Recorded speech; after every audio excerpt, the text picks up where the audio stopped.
Hey all, it's Alma with the Cat's Pajamas. Gel pens aren't just for solid coloring. Here's how to color with gel pens and get a painterly effect. Let's stamp out a couple of images to color. We'll be using images from the Asian Spring stamp set. With VersaFine Onyx Black, stamp out the cherry blossom branch twice. And stamp out the little birds while we're at it. Now let's color. To color with gel pens, you'll need glycerin. You can get glycerin at most drugstores. I found this bottle at CVS. You'll only use a small amount, so this bottle will last a long time. Now choose your pens. Now about the glycerin. I've thinned down the glycerin a bit with water so it will flow a little bit easier in my water brush, basically half and half. And to remind myself of the colors, I'm just going to color out a little bit just so I know what I'm dealing with. Now let's start to color. I'm starting with the lighter color, and I'm scribbling out a pool of gel where the darkest part of the flower is. While it's still wet, take your brush and pick up a small bit of glycerin.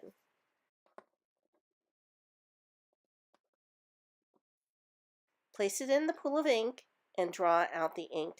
It's kind of like painting, where your paint is in a tube and you're painting straight from the tube. It's best to scribble the color and immediately apply the glycerin. If you let the gel dry, you won't get the best results. You may get lines where you don't want them, and they're hard to get out once it sets.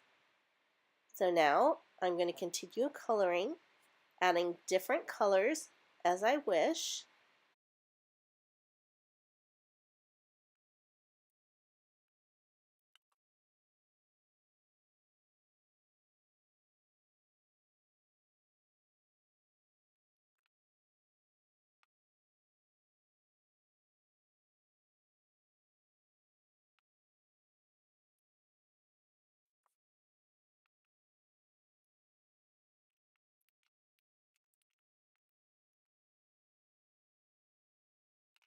I think I'm done with the pink.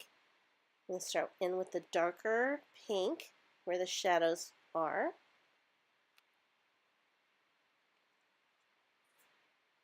And I'm doing the same technique, adding a pool of color and drawing it out with my brush. And my brush has glycerin, adding more glycerin as I need it. The gel and glycerin combo really relies on the glycerin to move the color around. Now when I work in watercolor, I tend to work really wet, relying on the water to blend the paint. And that usually ends up warping the paper or making little pills, etc.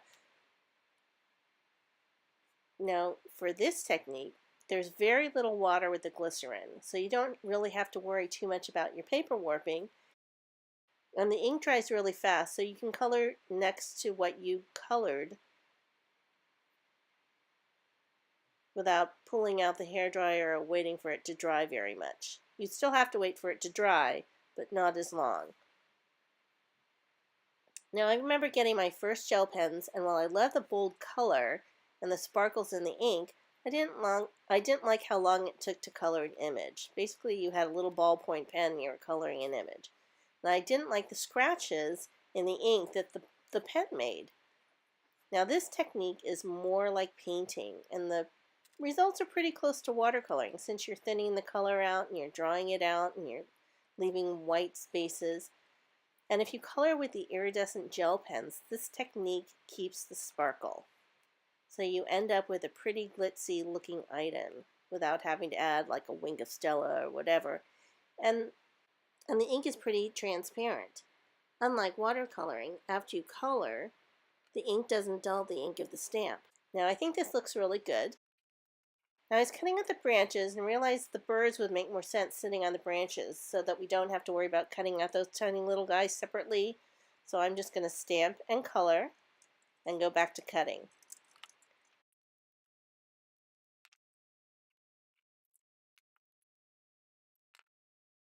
Now let's prepare the base of the card. I have a 4 1/4 by 11-inch base folded in half, and I've run through the front with a striped embossing folder.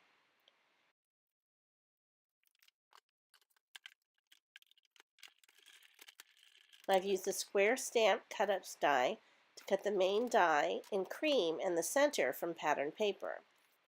Now the embossing limits where I can stamp, so I'm going to stamp the sentiment in the square in the corner with Marvy Purple. Now I'll just add the center to the frame and add the cherry blossom so they kind of nestle around the sentiment.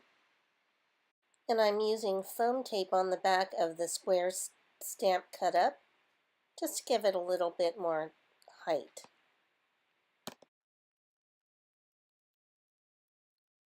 And I want to make sure the little birds look like they're having a little conversation because I think that's really cute.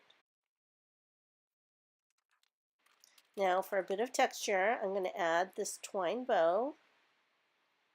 I'm using white glue, but you can use hot glue. I'm not as daring as that. And then for a little bit more shine or brightness, I'm adding highlights to the cherry blossoms with a white paint pen. I think that really brightens up an image once you've colored it and laid down a lot of color. So lastly, I'm going to add pearls to the front of the card. It's still bling, but the shine of the cherry blossoms will stand out because that's the only thing that's really shiny. But the pearls add a nice texture. I think this card needs something at the bottom to balance out all that activity at the top, but I've already embossed the front. So washi tape to the rescue. Run a length of washi tape on the big scallop die through a die cut machine. Then carefully peel off and attach to the bottom of the card. Trim off the excess. I think it makes a world of difference. Just a trim of about 1/16 of an inch from the bottom and this card is good to go. Painting with jalop pens is easy. I hope you give it a try. You can find all the stamps and dies on the Cat's Pajamas website. If you like this video, don't forget to subscribe. Have a great day.